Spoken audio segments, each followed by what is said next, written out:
కుట్నూరు గారిని సాధారణంగా వేదికపై ఆహ్వానిస్తున్నాము. అందరి స్వాగత్ పాట సాదర్ की निर्जरे कोनदी मोटो సాధారణంగా స్టేజ్ పై ఆహ్వానించారు. మొత్తం దయచేసి సర్పంచ్ కు కార్యకర్తని సహకరించాలా ఉత్తన దయచేసి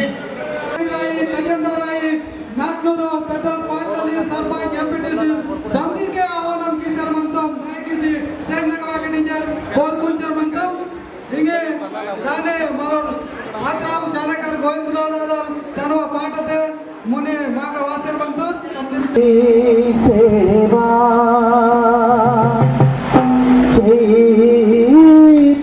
సబే పాదికు పరిలింగు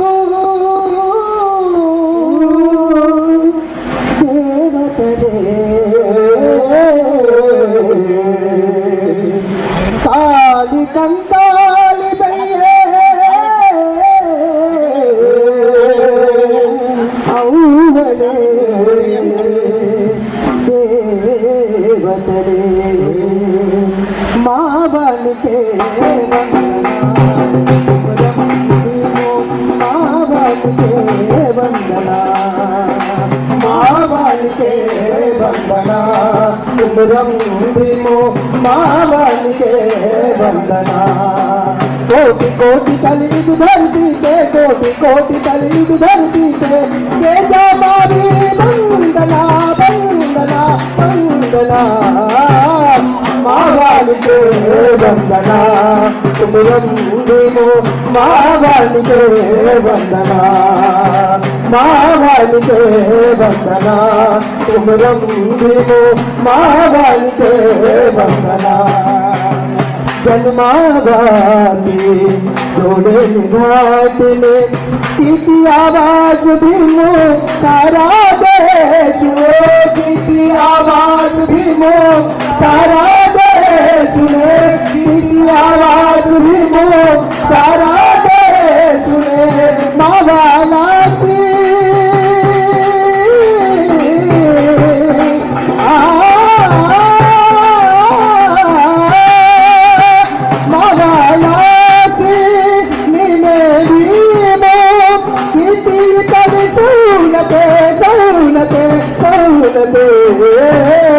मावालिके वंदना तुमरम भीमो मावालिके वंदना मावालिके वंदना तुमरम भीमो मावालिके वंदना कोटि कोटि दलित धरती पे कोटि कोटि दलित धरती पे के जमावी वंदना वंदना वंदना मावालिके वंदना तुमरम भीमो मावालिके वंदना मावालिके वंदना तुमरम भीमो मावालिके वंदना आदिलाबाद जिला तेरो को आदिवासी जिला तेरो को आदिवासी जिला तेरो आदिवासी जिला तेरो माँ गरीबू ने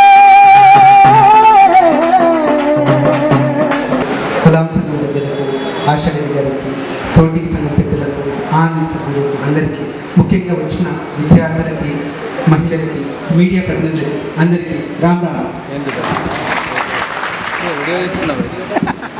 లాస్ట్ ఇయర్ ఇదే సమయం అక్కడ వచ్చినప్పుడు గుస్సాడి చాలా గొప్పగా చేశారు. గుస్సాడి చేశారు, నాకు ఇప్పుడు గుర్తుంది. ఒక క్యాప్ కూడా ఇచ్చారు, తుడుం దగ్గర cap, green colour cap, same అలాంటిది ఇప్పుడు నేను దాచిపెట్టుకుంటాను. నేను ఈ ప్రాంతం వాడిని, నేను బయటి వాడిని కాదు. నాది నల్గొండ జిల్లా, నాది తెలంగాణని. మీ సమస్యలు కష్టాలు నాకు తెలియకుండా నేను లేను. ఒక సమస్య ఉంది, ఒక దానికోసం మనం ఉద్యమిస్తున్నాం. వాస్తవం నేను ఎప్పుడు యాక్సెప్ట్ చేస్తున్నాను. ఎందుకంటే మీరు ఏవైతే బాధలు ఉన్నాయో, ఆవేదన ఉందో అర్థం కాకుండా నేను ఏ రోజు ఉండను. ఎందుకంటే నేను ఇక్కడి వాడిని. సార్ నేను ఎక్కడో దూరం నుంచి వచ్చినట్టయితే మీరు నాకు చెప్పొచ్చు, సార్ మా విద్యార్థులకి కష్టాలు ఉంటాయి. కాదు, నాది ఒక సామాన్య మధ్యతరగతి కుటుంబం. నేను మంచి చదువుకున్నాను, నేను ఇప్పుడు అక్కడక్కడే కూర్చునేది. కానీ మంచి చదువు వల్ల నాకు ఈ గౌరవం వచ్చింది. కేవలం నాకు ఈ చదువు వల్ల నాకు గౌరవం వచ్చింది. నాకు ఒకటే ఒక స్వార్థం, నా పిల్లలు చాలా బాగా చదవాలి, నా స్కూల్స్ గొప్పగా నడవాలి. నాకు అదొకటే స్వార్థం. ఎందుకు?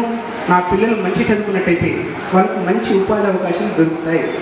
ఎందుకంటున్నా అంటే మా మిశ్రమ మనోహర్ గారు ఉన్నారు, టీటీసీ తరఫున వైటీసీ తరఫున మీకు ప్రాపర్ కోచింగ్ ఇస్తే 177 మంది యువకులకు కానిస్టేబుల్ వచ్చింది. 177 అంటే ఒక సైడ్ కూర్చున్నారు కదా, అందరూ కానిస్టేబుల్స్ అయ్యారు. దానివల్ల ఏమవుతుంది? వారి కుటుంబం మాత్రమే కాదు, వారితో పాటు కనీసం ఒక 5 కుటుంబాలు బయటకు వచ్చేస్తారు. వారికి ఎటువంటి కష్టాలు ఉండవు. ఎందుకు? వాళ్ళకు ఒక ఉపాధి దొరికింది. అలాగే అందరికి ఉపాధి కావాలి సార్, ఖచ్చితంగా అవకాశం ఇస్తాం. కానీ అవకాశం ఇవ్వాలంటే పోటీ పరీక్షలు ఉంటాయి. కేవలం మనం మాత్రమే రాయం కదా, ఎవరు రాస్తారు? వేరే అందరూ కూడా రాస్తారు. మనకి ఎక్కువ మార్కులు వస్తేనే మనకు ఉద్యోగం వస్తుంది, ఓవర్ నైట్ రాదు మనకి. ఇప్పుడు చెప్తున్నాం, ట్రైబల్ టీఆర్పీ కోసం ఖచ్చితంగా నేను ప్రభుత్వానికి నివేదిక ఇస్తాను. నాకు వేకెన్సీస్ ఎక్కువ ఉన్నట్టయితే ఎక్కువ మంది విద్యార్థులకు లాభం ఉంటుంది. ఏ రకంగా? ఎందుకు? 100 పోస్టులు 120 పోస్టులు అవుతాయి.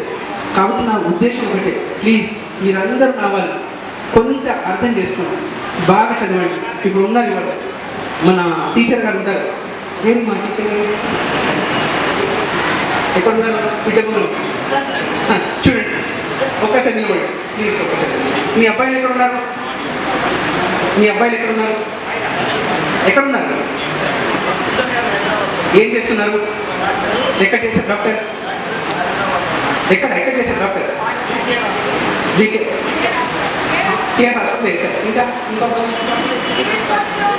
ఢిల్లీలో సేమ్ స్టూడెంట్, ఒక సామాన్య టీచర్ కుటుంబం.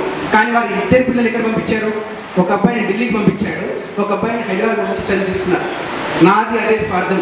మాల్స్పూర్ తిరుపతి గారు ఉన్నారు, వాళ్ళ అబ్బాయి నుంచి అడిగారు, సార్ మా అబ్బాయి షిలాంగ్ అంటే నార్త్ ఈస్ట్, ఇక్కడి నుంచి 3000 కిలోమీటర్ల దూరం, అక్కడ వెళ్ళి వాళ్ళ అబ్బాయి చదువుకుంటున్నాడు. నా పిల్లలు ఎందుకు చదువుకోరు? నా ఆదివాసులు చదువుకోరు? ఒక్కసారి ఆలోచించండి.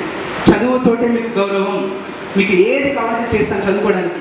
ప్లీజ్ బాగా చదవండి, ఉద్యోగాలు ఉన్నాయి, వస్తాయి, మీ హక్కు.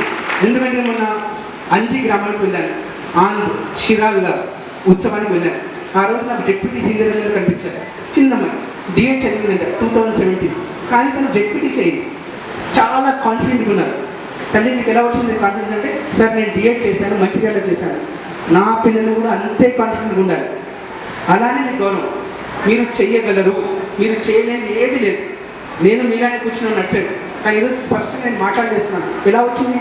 కేవలం నా చదువు వచ్చింది. బాగా చదువుకోండి, ఏది కావాలన్నా కూడా ఐటీ డే ఉందే మీకోసం. మాటిస్తున్నాను, నా పరిధి మించి కూడా చేస్తాను మీకోసం. ఎప్పుడు మాట తప్పను, ఇచ్చిన మాట నేను తప్పను. లోన్స్ కానీ ఐటీ డే నుంచి వేరే ఏ సహాయం కానీ చేయడానికి నేను ఎప్పుడు ఉంటాను. రోడ్స్ దగ్గర నుంచి ప్రాజెక్ట్ ప్రపోజల్ ఇస్తాను, కేవలం మీకోసం తీసుకొచ్చాం. ఏపీఓ గారు sir direct recruit IAS officer sub collector గారు రిక్వెస్ట్ చేసి వచ్చారు మన కోసం. నేను ఉన్నా లేకున్నా కూడా ఆఫీస్లో, ఎందుకంటే శ్రీరామ ఒకసారి అన్నారు, సార్ మీరు అప్పుడు బయటికి వెళ్తుంటే ఎవరు కలవట్లేదు సార్ మాకు ఆఫీస్లో. మీకోసం వచ్చారు అధికారి, మీకోసమే ఉన్నారు. ఐటీ డే ఉంది మీకోసం. ఏది ఉన్నా మా శక్తి మీద చేయడానికి నేను ఎప్పుడు ప్రయత్నిస్తాను. ఇలాగే మీరు సంతోషంగా మీ యొక్క ఏవైతే ఉన్నాయో కట్టుబాటుని జాగ్రత్తగా కాపాడుకుంటూ ఉండాలి. జై ఆదివాసి. వచ్చినటువంటి ఎలక్ట్రానిక్ మీడియా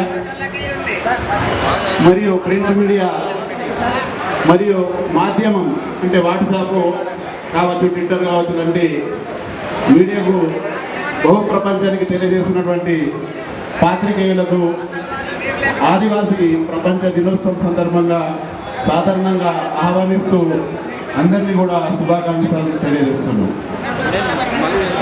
జై ఆదివాసీ.